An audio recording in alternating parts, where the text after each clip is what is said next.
हुजूर रोजाना सुबह सुबह बकरियां लेकर जाने लगे। लेकिन फिर एक दिन बीबी हलीमा ने कहा, मेरे प्यारे बेटे, मेरा दिल नहीं मानता कि मैं आपको बकरियां चराने के लिए भेजूं। आज के बाद आप नहीं जाएंगे।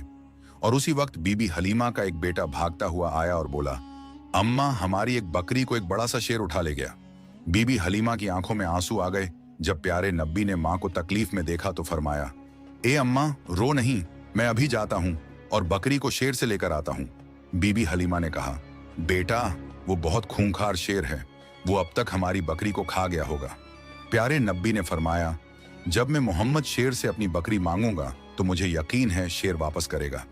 फिर प्यारे नब्बी अम्मा हलीमा को लेकर जंगल की तरफ रवाना हो गए और जंगल के बीच खड़े होकर पुकारा, ए जंगल के शेर, मेरी मां हलीमा की बकरी वापस कर दो। फिर जंगल से 2-3 बड़े शेर बीबी हलीमा की बकरी को साथ लिए दौड़ते हुए हुजूर पाक के करीब आए और कदमों में बैठ गए।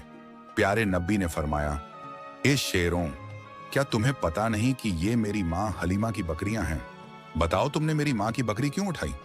शेरों ने अदब से कहा, ए अल्लाह के प्यारे महबूब, जब आप बकरियां चराने आते थे तो हम छुप छुप कर आपके चेहरा ए मुबारक का दीदार करते थे, आपके हुस्न को देखते थे। ऐसा हुस्न हमने कभी ना देखा था। लेकिन जब आप 3 दिन तक बकरियों को लेकर नहीं आए तो हम सब बेचैन हो उठे।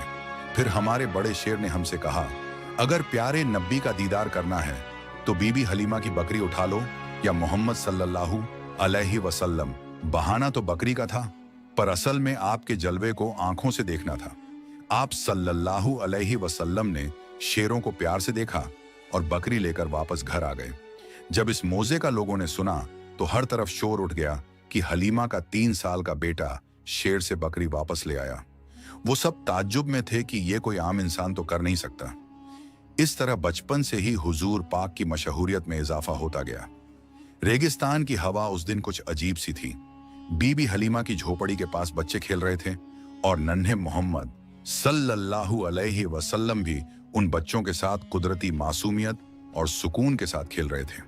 अचानक खेलते खेलते आपका चेहरा सफेद पड़ गया और आप जमीन पर गिर पड़े। आसमान से 2 फरिश्ते उतरे। उनके हाथों में चांदी का तसला था जो बर्फ और झमझम के पानी से भरा हुआ था। उन्होंने हुजूर को उठाया और नरमी से लिटाया और आपका सीना ए मुबारक चीर दिया। बच्चे दौड़ते हुए बीबी हलीमा के घर की तरफ भागे और चीखते हुए बोले, मोहम्मद के साथ अजीब वाकया हुआ है। बीबी हलीमा और उनके शौहर हारिस दौड़कर वहां पहुंचे। उन्होंने देखा कि नन्हे मोहम्मद जमीन पर लेटे हैं। बने रहे।